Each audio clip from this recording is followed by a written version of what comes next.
Kateraken pambagio kasugengan tumrap ibu bapak lan sedherek ingkang kinasih wonten patunggilanipun Gusti sugeng enjang lan kula tansah ndedonga setemah ibu bapak lan sedherek ingkang kinasih tansah pinanggih sae sehat lan tentrem rahayu ingkang saking Gusti kemawon. Sumangga kita wiwiti renungin wonten ing enjang menika kanthi budal ning sawetawis. Sumangga.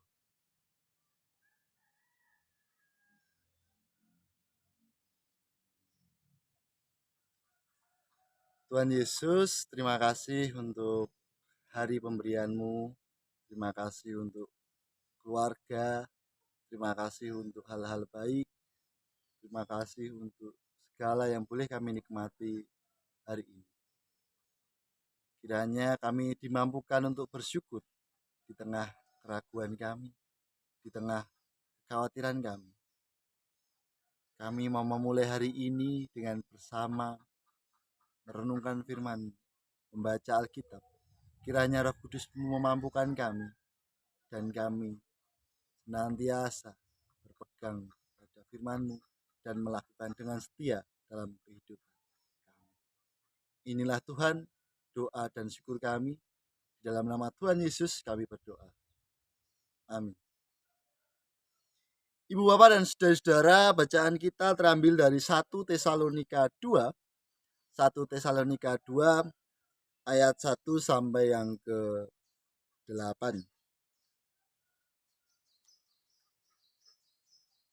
1 Tesalonika 2 ayat 1 sampai yang ke-8. Kamu sendiri pun memang tahu, saudara-saudara, bahwa kedatangan kami di antaramu tidaklah sia-sia. Tetapi sungguh pun kami sebelumnya, seperti kamu tahu, telah dianiaya dan dihina di Filipi. Namun dengan pertolongan Allah kita, kami beroleh keberanian untuk memberitakan Injil Allah kepada kamu dalam perjuangan yang berat. Sebab nasihat kami tidak lahir dari kesesatan atau dari maksud yang tidak murni dan juga tidak disertai tipu daya. Sebaliknya, karena Allah telah menganggap kami layak untuk mempercayakan Injil kepada kami, karena itulah kami berbicara, bukan untuk menyukakan manusia, melainkan untuk menyukakan Allah yang menguji hati kita. Karena kami tidak pernah bermulut manis, hal itu kamu ketahui, dan tidak pernah mempunyai maksud loba yang tersembunyi. Allah adalah saksi. Juga tidak pernah kami mencari pujian dari manusia, baik dari kamu maupun dari orang-orang lain, sekalipun kami dapat berbuat demikian sebagai rasul-rasul Kristus. Tetapi kami berlaku ramah di antara kamu, sama seperti seorang ibu mengasuh dan merawati anaknya. Demikianlah kami dalam kasih sayang yang besar akan kamu, bukan saja rela membagi Injil Allah dengan kamu, tetapi juga hidup kami sendiri dengan kamu, karena kamu telah kami kasihi. Demikianlah pembacaan firman Tuhan. Yang berbahagia ialah mereka yang mendengarkan dan melakukan dengan setia. Haleluya.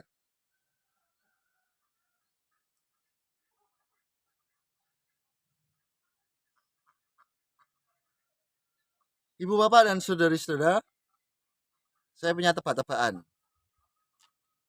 Apa yang lebih presisi dari mesin yang bisa melakukan dengan tekun lebih dari rajin? Apa yang bisa tepat sasaran lebih dari pemanah?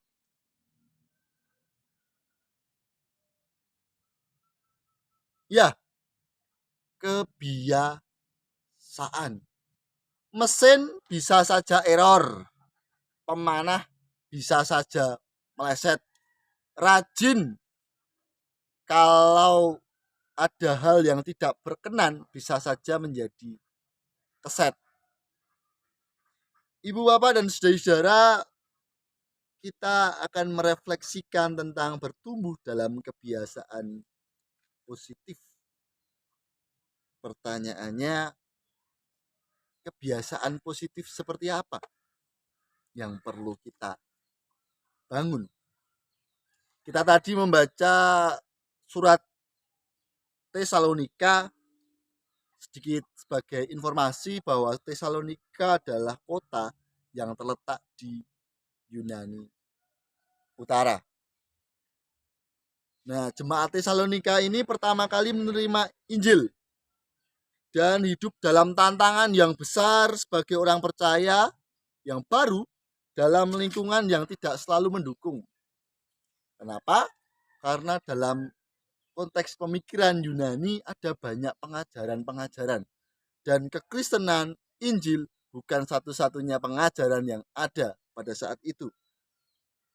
Nah, surat yang kita baca tadi merupakan tulisan Rasul Paulus yang mencoba memberikan dukungan, memberikan pengajaran, dan memberikan nasihat bagi jemaat Tesalonika dengan berbagai macam tantangan kehidupannya.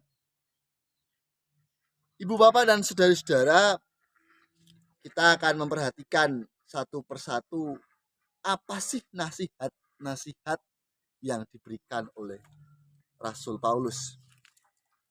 Ayat yang pertama, sebab kamu sendiri tahu saudara-saudara bahwa kunjungan kami kepadamu bukan sia-sia. Ada satu kata kunci yang penting. Parousia.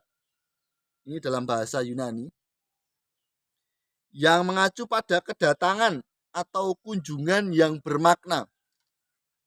Nah, ibu bapak dan saudara-saudara, bagaimana rasanya ketika dikunjungi oleh orang yang lama tidak berjumpa, dan orang itu sangat berkesan dalam kehidupan ibu bapak.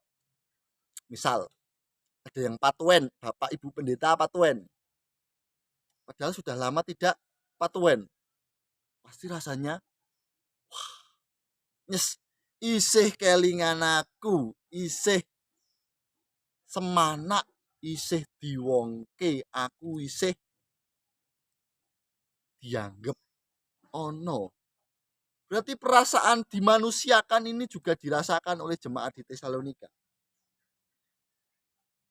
Paulus ingin mengingatkan setidaknya bahwa tindakan kita itu harus bermakna dan tujuannya adalah untuk memuliakan Tuhan. Perkunjungan yang bermakna itu untuk mengingatkan, untuk menyapa kembali bahwa ada karya Tuhan dalam perkunjungan yang dilakukan. Wow, kita tidak bisa mengerti kosakata mana, sapaan yang mana, tindakan yang mana yang bisa menguatkan hati seseorang. Kita berlanjut ke ayat yang kedua. Sebelum kami datang ke Tesalonika, kami telah menderita dan disiksa di Filipi, seperti yang kamu tahu. Akan tetapi dalam kuasa Allah kami berani memberitakan Injil Allah kepada kamu dengan sungguh-sungguh, walaupun ada banyak perdebatan. Parousia, satu kata kunci penting dalam bahasa Yunani yang berarti berani.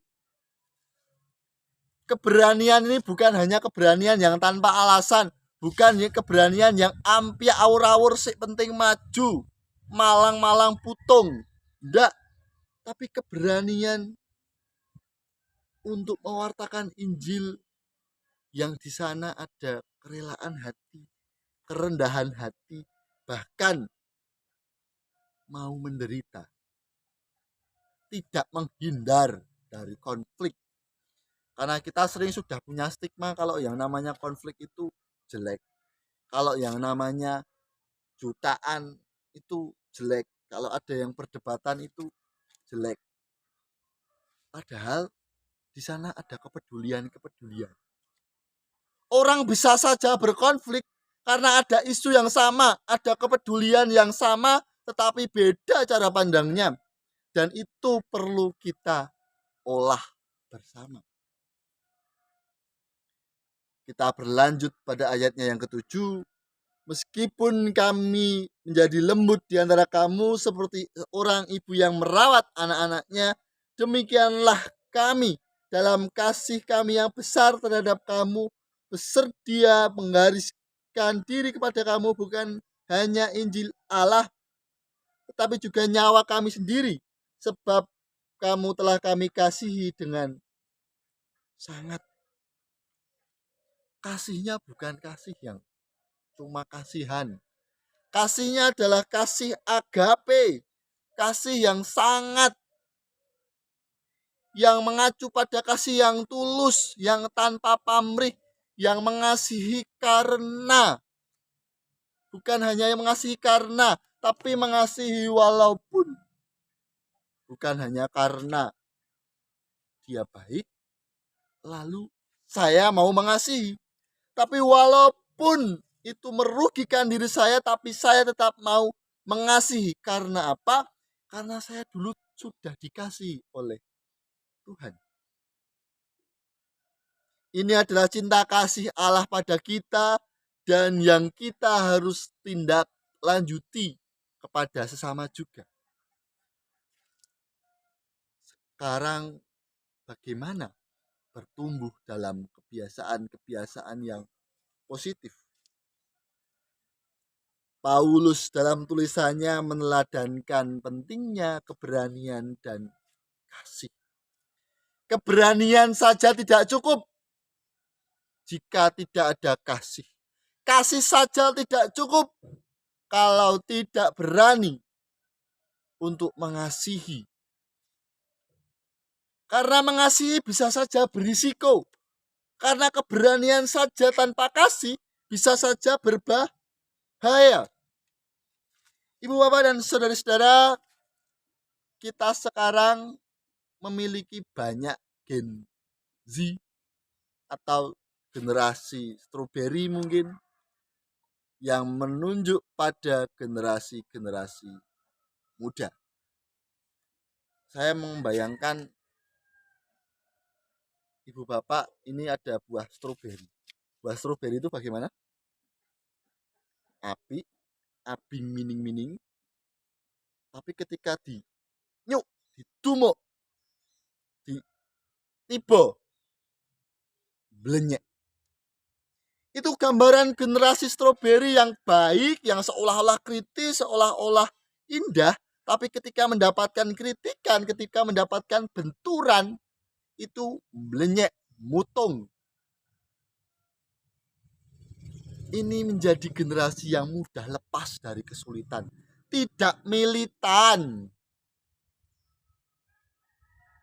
Dari keteladanan Paulus, kita belajar bahwa kita harus mampu bertahan dan bertumbuh dalam kebiasaan-kebiasaan yang positif.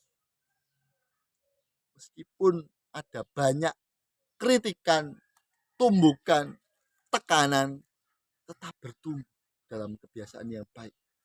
Seperti hanya lumut di antara bebatuan, itu akan tetap tumbuh meskipun ada banyak himpitan yang ada di sekitarnya. Tindakan itu dapat kita mulai dengan berani membagikan cerita iman kita kepada orang lain, bahkan ketika dalam tantangan. Berani untuk mewartakan kabar sukacita melalui tindakan, bahkan ketika itu mengancam diri kita. Dan yang menjadi penting adalah ketulusan ketika kita mengasihi. Ketulusan ini menjadi penting dan itu yang tahu adalah kita dan Tuhan. Ketulusan bukan tentang apa yang nampak dari apa yang kita berikan, tapi ada apa di balik apa yang sudah kita berikan. Ibu bapak dan saudara-saudara, sebagai penutup ada panggilan penting untuk menjadi teladan bagi generasi selanjutnya. Ada teladan untuk hidup dalam kebiasaan yang baik. Ada teladan untuk berbagi sukacita. Bahkan ketika dalam penderitaan, apakah mudah kita bersyukur ketika kita hidup dalam penderitaan?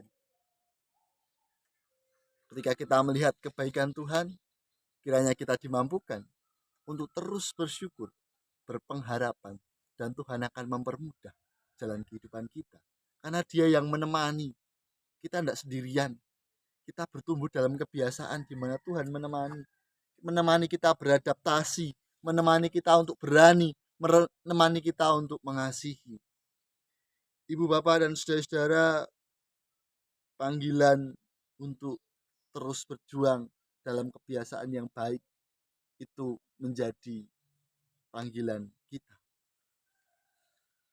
Pertanyaannya, maukah kita untuk bertumbuh dalam kebiasaan yang baik dan membagikan kabar sukacita itu melalui tindakan kita, terutama di tengah berbagai macam perubahan, generasi stroberi tadi, perbedaan generasi, perbedaan pendapat. Kiranya Tuhan memampukan kita. Amin. Saat teduh bagi kita.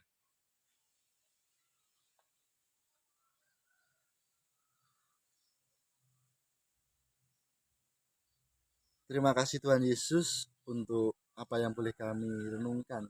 Terima kasih Tuhan untuk tindakan-tindakan yang boleh terjadi dalam kehidupan kami. Kiranya kami dimampukan untuk berefleksi.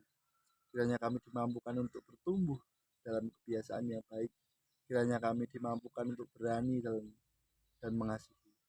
Tuhan, kami mohon penyertaan-Mu dalam kehidupan kami. Kiranya Roh Kudus-Mu yang menyertai kami. Kami teringat akan saudara-saudara kami yang sakit, yang dalam pergumulan, yang merasakan kesepian. Kiranya Tuhan yang menemani dan memampukan kesembuhan bagi saudara-saudara kami. Kami pinta di dalam nama Tuhan Yesus. Tuhan Yesus, kami juga teringat akan pergumulan anak-anak kami dalam mencari pasangan hidup, pekerjaan, dan belajarnya. Kiranya Roh Kudus-Mu yang memampukan. Tuhan berkati saudara-saudara kami dalam mengupayakan hidup melalui pekerjaan, karya, penyelamatan dari Tuhan yang selalu mendampingi kami. Tuhan, kami hidup dalam keberagaman bangsa dan negara. Kami hidup di tengah masyarakat. Kiranya Tuhan yang memampukan kami untuk menjadi pelaku kasih yang terus berdampak dalam kehidupan kami. Inilah kami Tuhan, syukur kami. Di dalam nama Kristus Yesus kami berdoa. Biarlah kehendak-Mu yang terjadi atas kehidupan kami. Haleluya. Amin. Selamat pagi. Selamat melanjutkan aktivitas. Kiranya Tuhan memberkati kita. Amin.